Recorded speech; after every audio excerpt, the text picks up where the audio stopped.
We Can Do It! Programang hatid ay kwentong buhay na puno ng inspirasyon at aral mula sa ating mga kababayan worldwide. We Can Do It! Dito lang sa inyong 702 DZAS, FEBC Radio TV.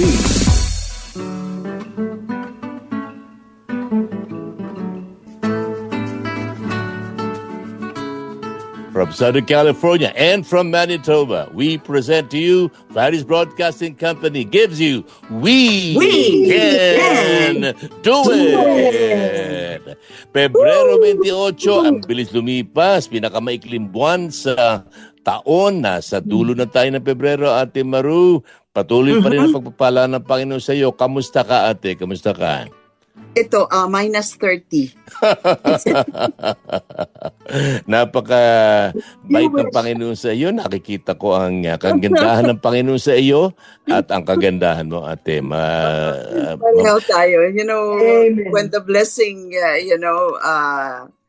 ang showers of blessings talaga ni Lord, it comes in many ways.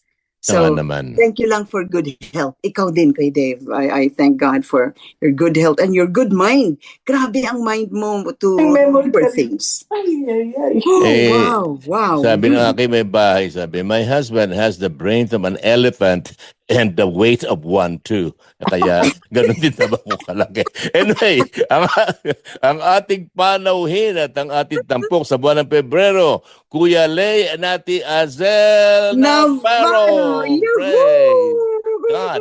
Hindi ko alam, Kuya Phil, kung nilalagyan ng dilatang applause ng ating producers pagka in-introduce natin yung guest. Kung wala man, kami napapalakpak para sa aming Kuya Lay. Kamusta po kayo dyan sa Manitoba, Kuya Lay and Ate Azel? Kamusta po? Alam ko napakalamig na sa inyo dyan. Nanginginig pa rin. Gaano po muli kalamig sa Manitoba? How cold is it? Minus 30, okay lang. Ano talaga, we're identified na isa sa mga pinakamalamig na lugar. Talaga? I was told. Oh, wow. Curious lang ako, Ate Azel, kung malamig dyan, siyempre ang freezing point, alam natin ang degree. Below freezing point po kayo, ibig po ba sabihin, pag binuksan yung gripo ninyo, may tubig naman po, hindi naman po nag-freeze? Dito sa loob ng bahay. Ayun. Kasi ka pwede magbukas. So lagi kayo may snow sa labas ng bahay. Pag dumating ang snow ng December, hindi na yan umaalis hanggang Abril. Talaga po? Really? Yes. 4 months? Yes. Kuminsan nga, May, meron pang naiiwan sa grounds Talaga? Ganun pala. So, sanay na sa kayo, how do you travel from one place to another kung ang road is filled up with snow? Hindi, magaling ang city maglinis. Ayun. Ang kotse mo naman, kailangan lagi naka-plug sa kuryente. Okay. Hindi iikot ang makina mo dahil nag-freeze. Correct. So, bago matulog, may timer, kailangan naka-plug ang mga kotse namin para hindi mag-freeze ang oil sa loob. Wow. Correct. Sanay na kayo, Sanay na kayo sa buhay sa Manitoba. Hindi madali yan. At Pebrero ngayon, papunta ng Marso, kainitan naman sa Pilipinas. Kaya extreme init ng Marso sa Pilipinas. Lamig naman ng niebe sa bahagi ng Manitoba. Amen. So meron pa rin ba kayo refrigerator? Just wondering. Oo. Yeah, meron. Actually, maski nga freezer, meron pa kami sa garahe. Really? Nung araw, nung hindi pa namin afford ang bumili ng freezer, ang ginagawa namin pag winter, nang humihingi ako ng mga empty na mga boxes sa grocery. Okay. At doon namin nilalagay yung mga nabibili namin ng mga chicken, mga ganon, iniiwan namin sa labas. Wow. Kahit na matabunan siya ng snow. So pagka magluluto ito ng tinola, may sisigaw lang siya dun sa baba. Hey, get me one chicken. Tapos na isa para isang pirasong chicken. Very interesting. Ngayon ko lang po narinig yun. At para sa kapakanan ng mga nanonood nakikinig sa atin, ang alam kasi basta nasa Amerika, merong kagad snow. Dito po kami sa California, sa bahagi namin ni Ate Maru, hindi po kami dinadapuan ng snow. Lumalamig lang po. Yes. Pero pagdating nyo sa may bahagi ng kanluran, at pagdating po sa may bahagi ng Hilaga, yan po ay talagang hindi lang napakalamig, mapakalamig, sabi nga sa atin. At pero ang init ng Panginoon at ang init ng kanyang kabutihan sa inyo, ang aming pong nadadama po rin ng Panginoon. Tama. Noong nakaraang Sabado, sinimulan na natin yung ministry at yung mga involvements ng aking Kuya Lay at Ate Azel. At na pag-usapan natin inyong gawain. Kayo po ba'y retirado na sa inyong mga trabaho o nagtatrabaho pa rin po kayo? Retired na ako. I retired 11 years ago. Okay. Nag-retire po kayo sa anong profession at saan trabaho? Pareho. I'm a clinical specialist. Occupational therapy clinical specialist. Ang specialty ko is working with the mentally ill. Okay. Really? Wow. Kaya pala sama ng tingin nyo sa akin.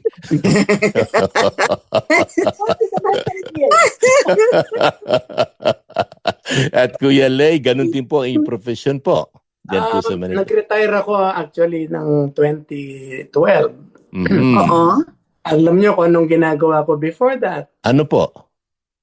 Nasa simbahan kasi kami na it's a Baptist church, North American Baptist Church, German church ito. Opo.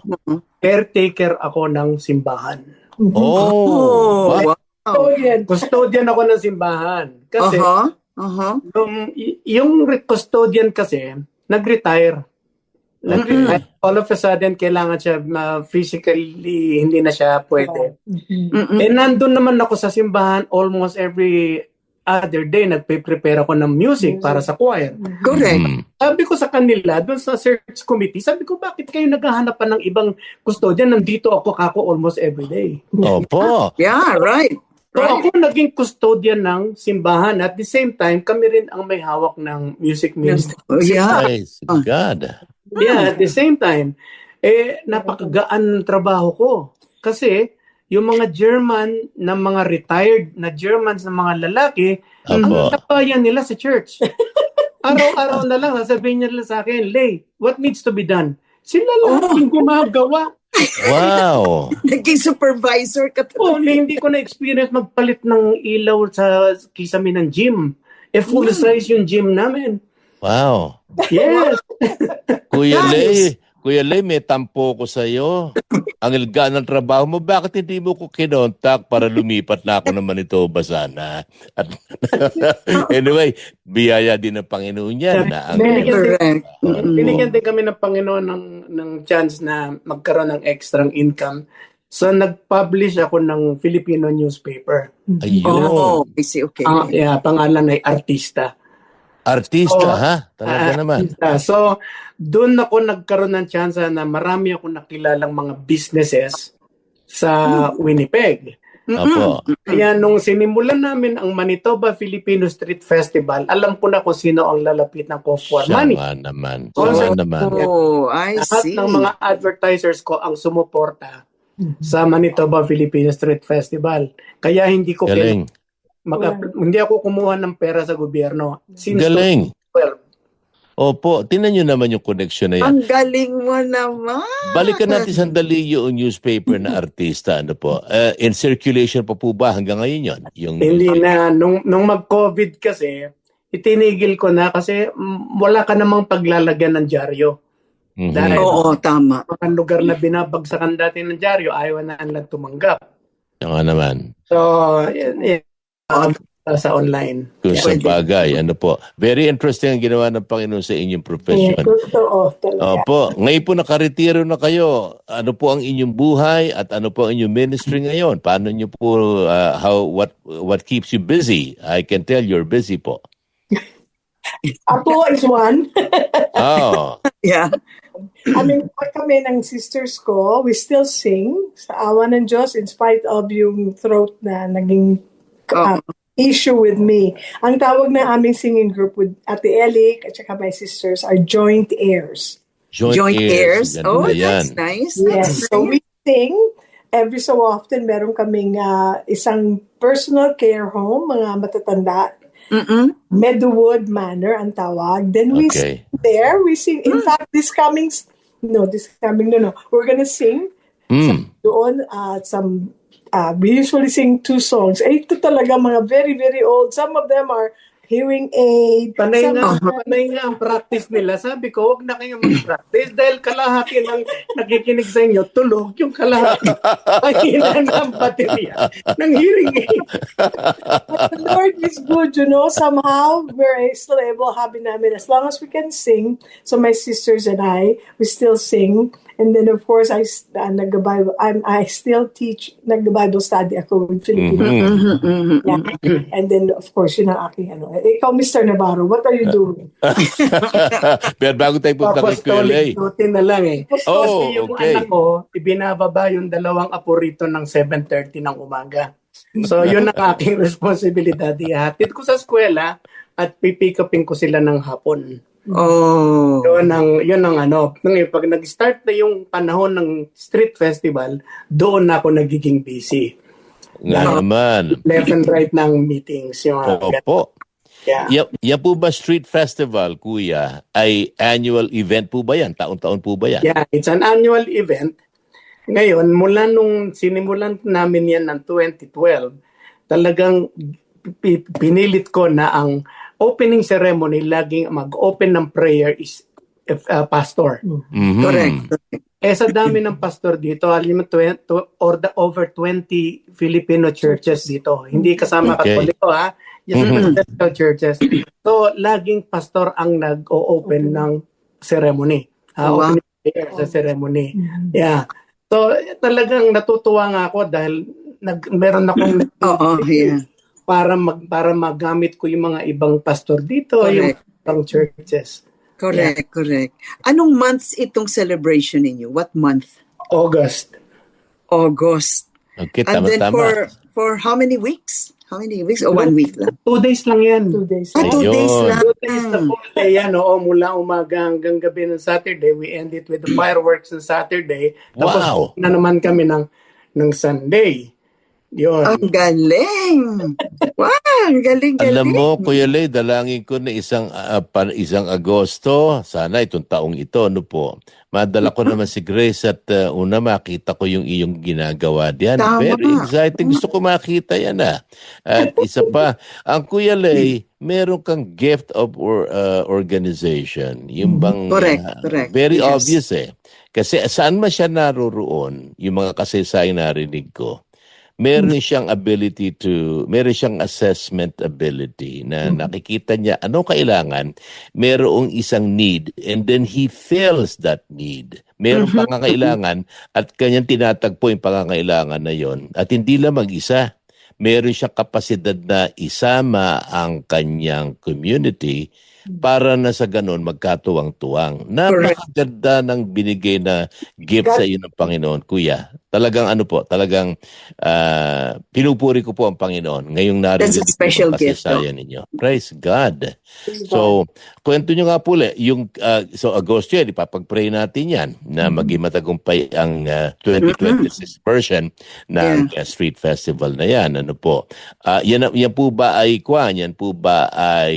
siyempre, community event yan. So, ang mga nagsisisama ay mga businesses, mga civic organizations po. Yan po bang mga kasama riyan? Well, okay. Unang-una, ito kasi sumama ako dito. Pero ang condition ko lang sa kanila, hindi ito non-profit ito. Okay. Walang kikita dito. Correct. So, siyam kami sa board, walang may sweldo. Ang perks lang ng grupo namin is pagka nag-meeting kami, kumain na sila kahit saan nila gustong kumain. Talaga po. At yun lang ang perks nila. Tapos ang kasi nagsimula kami 2012, puro mga provincial associations. Mga taga Batangas, yung mga ganon. But over the years, nagkaroon na siyempre ng changes. Marami na kasing mga matatanda na leaders ng mga provincial associations na hindi na naging active, yung mga anak naman hindi na. Pero may mga lumabas naman na mga ibang mga bagong grupo. Na hindi sila provincial, hindi sila city, pero grupo sila. So sumasali sila sa festival. So, ganun ang nangyari. Pero ang isa lang, ang policy ko lang is sasali kayo, ito ang gagawin ninyo, pero binibigyan din namin sila ng financial support. Wow. So may parada, may float, may cultural costume, lahat sila may pera. Dahil galing naman sa sponsors yun eh. So, ibinabalik namin sa kanila lahat yun. So, they really a good presentation. Ganon ang nangyayari. Wow. Pagkain naman, ay napakaraming Pilipino rito talagang may business ng negosyo. So, yung mga food stalls, mga food trucks namin, umaabot ng mga 30, 40, pero kumikita sila talaga dahil sa dami ng tao na nag-a-attend. Wow. Yeah. Diyan po sa bahagi ng Winnipeg, diyan po sa lalawigan ng Manitoba, sa tansya po ninyo, humigit kumulang ilan po ang Pilipino? Sa ngayon, nasa 80,000 na kami dito. Aba, hindi na maliit na puwersa yan. Yeah. Malaking puwersa na yan. Marami yan. At naaabot ninyo yung mga Pilipino. At siyempre po ay sabi nga na aming isang kamag-anak, pati mga Canadian, mga Canadians ay narating ninyo. Pati marami din po lang mga taga-India dyan sa inyong bahagi ng Manitoba. Oh, amazing. Amazing the number. They're increasing talaga. Mabilis sila ngayon. Sino po ang mas mabilis lumaki? Ang Indian community o ang Filipino community? Indian Mas community. mabilis ang Indian. Oh, from India, the three of you listening to us the program today, the three of you were from India, from Bombay, and from the different places in the country of India. I want to greet you from We Can Do It. There is your sister Maru, and today we're interviewing a couple from your place in Manitoba. Kaya sa mga kasi po meron din po akong dugong Indian. Pagka po may usapan, di po ako sumisipot. Obvious. It's obvious. Siguro tulungan niyo lang kami manalangin. Actually, gusto ko talaga kasi bago namin itigil itong festival na ito kasi hindi na kami bumabata, yung board members wala namang gustong pumasok dahil nga non-profit ito, ang hirap maghanap talaga ng ailing. Pero gusto ko sana bago namin itigil ito, magkaroon talaga ng isang papuri concert, isang gospel gospel concert na i-sponsor, na ipoproduce ng Manitoba Philippine Street Festival. Yan lang ang inaano ko. So, siyempre, problema lang dyan, budget, di ba? Kailan to? When is your... Ang target namin for this year is August 22. Okay, this year? Yeah, this year, August 22. Kasi nga, maski na noon, nahirapan kasi ako na gusto ko sana kasi yung Sunday morning is magkaroon ng isang service na talaga lahat doon before the Siya nga naman. Correct. Of the day, Pero ang hirap kasi mga churches kasi dito, na Filipino churches, meron silang online services. Ayaw nilang mawala yon. So, ang nangyayari tuloy, yung first hour, bago mag-open officially ulit ng Sunday, puro gospel music lang ang pinapatugtog namin sa stage. Pero ang gusto ko sana talaga is live na. Yeah, right. Parang ganun. Na gospel concert. Yeah. Maski na hindi on the day of the festival, maski na before the festival, no? Correct. Kasi talagang may mga venue naman dito na simbahan. Kaya nung many years ago nga, ako ang nag-produce ng concert dito ni June Pulistico. Usapan lang namin ni June, gospel tayo. Pumayag naman si June. Okay. So yung ginawa ko yun sa isang church na ang capacity is 2,400. Oh, wow! That's proud. So, yun talaga, marami kaming talagang nakuhang tao doon. Marami din, nung mag-altar call si June Pulistico, marami talagang nag-forward doon. Praise the Lord. Talagang ginagamit. Gusto ko maulit yun, but this time, sana, ma-involve yung mga kaibigan natin sa Correct. Yeah. We will pray, and then siguro that's going to be partly sponsored by FEBC Philippines to get some donors, to support the ministry in the Philippines. That would be good. Yeah. That's going. Let's pray about it. August pa Rama, speaking of ipapag-pray natin, Ate Maru, as we conclude today's program, bigyan natin ng oras para natin idalangin ang gawain ng Kuya Lay at ng Ate Azel. May announcement ka, Ate. Sige po. Oy, okay, ang announcement natin ay paulit-ulit na, no? We can do it talaga. Ating program, We Can Do It, ay napapakinggan sa FEBC Radio TV. At ito naman ay napapanood sa Facebook Live at sa YouTube channel ng 702 DZAS FEBC Radio TV. At ganoon din, madidinig tayo sa Coronadal South Cotabato sa pamamagitan ng DXKI 1062 tuwing Miyerkules ng hapon 5:30. So, wow, muli, glory to God for all the things that He has done sa ating special guest, Kuya Lay at Azel, and then the ministry of radio and Facebook. So thank you. Pray for us, mga kaibigan. Idalangin natin sila. Idalangin na natin, ha? At tama-tama, meron pa tayo ilang minuto. Mga tagapakinig at mga tagapanood, ipanalangin po natin ang gawain ng Kuya Lay at Ate Azel. Sama-sama po tayong tumawag sa Diyos at dumalangin. Mahabagin at papagpala namin Diyos. Salamat po sa 3 linggo at ika-4 na linggo ng aming pagpapanayam sa aming Kuya Lay at Ate Azel. Narinig po namin ang kanilang kasaysayan kung paano sila nakakilala sa iyo. Dalangin namin na ang amin din mga tagapakinig ay lumapit sa iyo bilang tagapagligtas at gawin kang Panginoon ang kanilang buhay. Amen. Salamat po sa kanilang gawain noon sila ay nasa hanap buhay pa sa panahong yaon. Tunay po na kayo nagkaloob. Ipaalala mo po na hindi ka nagkukulang sa lahat ng sa iyo ay nagtatapat. Ngayon po na sila ay nasa retirement na, nagpapatuloy pa rin sila at paalala niyo po sa amin na walang pagtigil sa pagdilingkod sa iyo.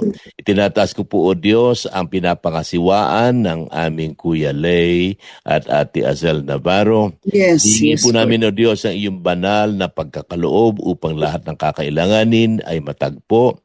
Hinihingi po namin na iyong banal na pagkilos upang mabuksan ang mga landas at mga pintuan ng pagkakataon. Itinadalangin po namin, Panginoon, na ang iyong banal na espiritu ang siyang magbuklod sa mga may bahagi, sa mga manunood at sa kabuuan ng gawain ito, O Diyos. Lalo na po habang lumalapit na ang buwan ng Agosto, itinataas po namin sila sa iyo. At partikular, Panginoon, muli ang aming Kuya Lay at Ate Azel. Sa pamumuna po nila, O Diyos, dalangin po namin na mabuo ang mga gawain sa taong ito para sa Filipino Festival na ito. At dalangin din namin na sa iyong banal na kaparaan at kalooban, matupad po ang nasain ng kanilang puso na magkaroon ng mga pagtatanghal ng iyong mga awitin, O Diyos. Dalangin ko po na antigin mo ang mga puso at damdamin ng mga may bahagi. Ngayon pa lang, O Diyos, inakit po namin ang tagumpay at itinataas po namin sa O Diyos sa iyong banal na luklukan at muli lahat ng lawalhati ay sa iyo, O Panginoon. Kaya hinihiling po namin ito sa iyong pangalan. Jesus na aming tagapagligtas, Panginoon, at siya nagpapaging isa sa amin. Amen. Amen. Amen and amen. Praise the Lord. Thank you. Wow. Mayroon tayong mga plano in the future, so diyan nilagay natin sa kamay ng Panginoon yan. I will help on that. Okay, so muli maraming salamat mga kapatid sa Panginoon. Kuya Lay, Inday, Azel, thank you so much for gracing us for the whole month of February. And then if there are more in the future, ibabalik namin kayong dalawa. Of course, sa ating program pa rin. So, kami po ay pansamantalang magpapaalam. Ito po si Ate Maru Cepeda Javier, kasama si Dave Marcelo po at ang ating engineer sa control, matapat na engineer sa control, kapatid na Felag Tapon. Kinakatawan ko na rin po ang Kuya Lea at Ate Azel Navarro. Nagpapasalamat sa inyong pakikinig at tandaan natin, ano man ang sitwasyon natin sa buhay, kakayanin natin yan. Sapagkat sabi ni St. Paul, I can do all things through Christ who gives me strength. Kaya sa pagwawakas natin, Kuya Lea, Ate Azel, Ate Maru, sabay-sabay tayo. Pagkapiling at kasama natin ang Panginoon, ano man ang sitwasyon, we can do it! Woo! Glory to God. Glory to God. Amen. Thank you once again. At sa ating mga taga-subaybay, maraming salamat. Ipanalangin niyo po kami. At we'll see you again next week dito po sa DZAS. Amen and thank you so much. Bye-bye for now. Bye-bye for now. Inyong narinig ang We Can Do It dito lamang sa inyong 702 DZAS FEBC Radio TV, Agapay ng Sambayanan.